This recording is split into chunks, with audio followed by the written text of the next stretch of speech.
Hello everyone, and welcome back to my channel where we improve our English together. In this video, we'll explore the incredible journey of Jack Ma, from facing repeated rejections and failures to building a global empire and achieving a life of comfort. His story is truly inspiring. Let's dive in and boost our listening and speaking skills along the way. Now listen to Jack Ma. My friends, I am often asked one question, again and again. Jack, how did you improve your English? How did a poor boy from Hangzhou, China, with no internet, no foreign teachers, and no money for private lessons, learn English well enough to travel the world, do business internationally, and build a company like Alibaba? Today, I want to share my story with you. Not because I am special, but because I want you to see that if someone like me can do it, then you can do it too. This is not just a story about English. It is a story about persistence, courage, and never giving up on yourself. When I look back on my journey, I often ask, what was the real turning point? Was it the day I started Alibaba? Was it the day we raised our first funding? Or the day I faced rejection after rejection and still refused to quit? No. The real turning point, the seed that changed everything, was the day I decided to learn English. That one stubborn decision shaped everything that came after. And here is the truth I want to tell you. If you want to change your life, sometimes it starts with something as simple as learning a new skill. Something as simple as improving one thing about yourself that opens the door to the whole world. I was not born smart. I was not born with connections, money, or power. I came from a very ordinary family. My parents were poor musicians and storytellers. We had no influence in society, no relatives to open doors, and no opportunities waiting for us. I failed in school many times. I was rejected from almost every job I applied for, even simple jobs at a hotel or at KFC. But there was one thing that gave me an advantage, one thing that made me different, one thing that later allowed me to stand on the world stage, my ability to speak English. That ability did not come easily. It was the result of years of effort, practice, embarrassment, rejection, and persistence. In the 1970s, China was still closed to the outside world. Foreigners were rare. In my city, Hangzhou, there was a hotel called the Hangzhou Hotel, one of the only places where foreigners stayed.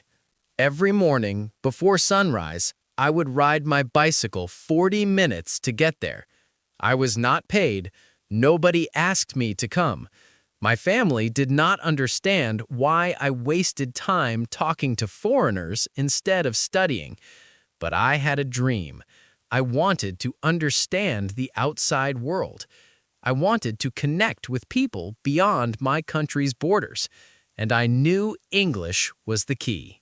I waited outside that hotel every morning and offered free tours to foreign visitors.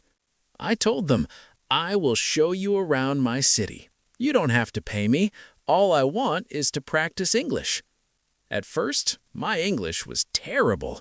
I mispronounced words. I couldn't understand what they were saying. I felt embarrassed, but I forced myself to keep going.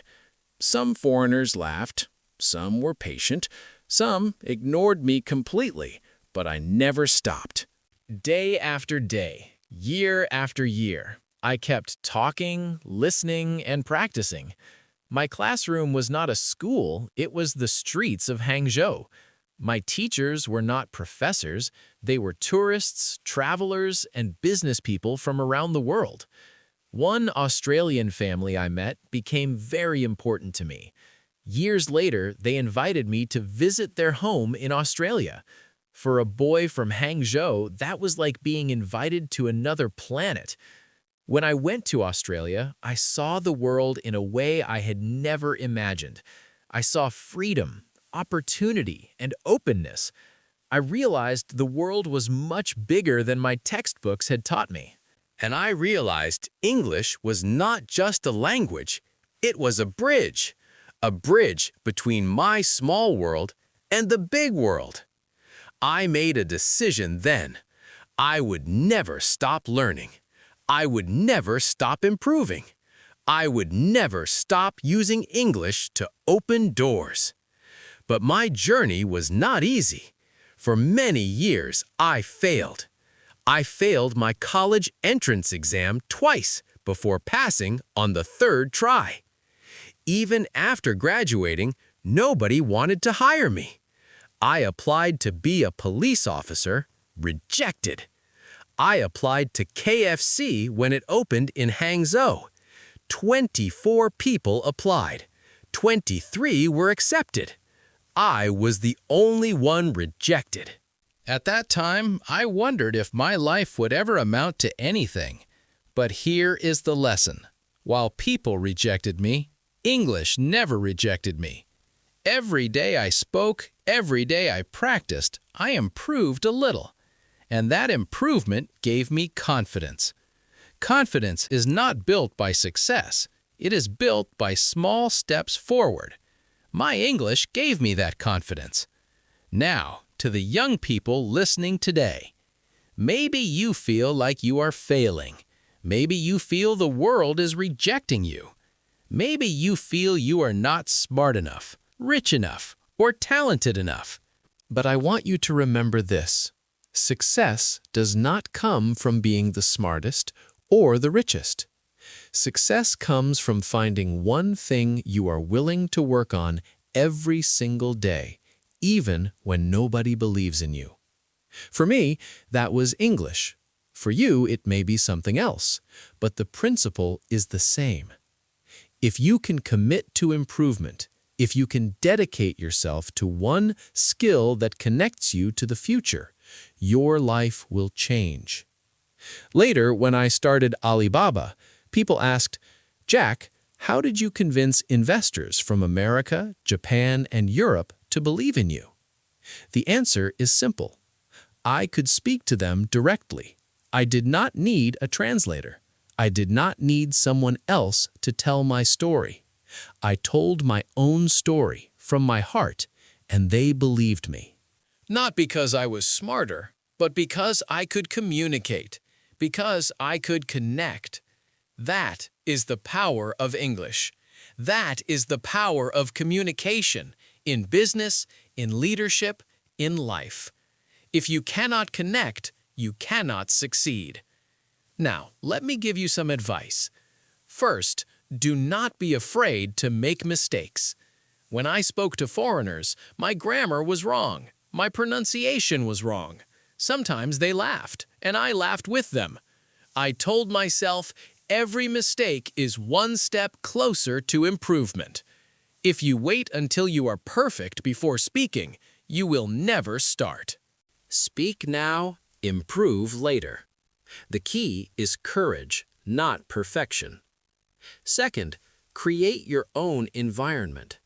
In my time, we had no internet, no YouTube, no English movies. My environment was the hotel, the tourists, my bicycle. Today, you have so many resources: videos, podcasts, online connections, books, AI. There is no excuse. But you must create discipline. Make English part of your daily life, not just something you study for exams. Talk to yourself in the mirror. Record your voice. Write your thoughts in English. Do it every day. Third, use English for real communication, not just for passing exams. Too many students learn English only for tests, but when they meet a foreigner, they are silent, afraid to be wrong. That is useless. Language is not for paper, it is for people. It is for connection. I never studied for exams, I studied for life. That is why my English helped me build Alibaba. Finally, be patient. Anything worth learning takes time. I spent over 9 years practicing English for free before it gave me real opportunities. 9 years. Most people want results in 9 days or 9 weeks, but life does not work like that. If you want real success, you must invest years of effort. Remember, slow is smooth and smooth is fast. Patience is not about waiting. It is about trusting the process. My friends, understand this clearly. English changed my life, not because the language is magic, but because of what it represented. It represented openness, courage, persistence, and connection. When I spoke English, I was not just learning words. I was learning confidence. I was learning to step out of my comfort zone. I was learning to face rejection and keep going. These lessons became the foundation of everything I did later. So if you are young, do not just learn English as a subject. Learn it as a way of thinking, a way of living, a way of building courage. That courage will serve you in every area of your life. Let me tell you something else. When I hired people for Alibaba, I did not look for the smartest. I looked for people who could learn, adapt, and communicate. Why? Because the world changes fast. What you know today may be useless tomorrow. But if you can learn, connect, and adapt, you will always have value. Improving your English, improving your communication, it is not just about language. It is about training your brain to adapt, to grow, to connect with the world. Young people, I know many of you want success quickly. You want to be rich, famous, powerful, but let me ask you, if you cannot be patient enough to learn one language, how can you be patient enough to build a life? If you cannot practice one skill every day, how can you practice the discipline needed for your dreams?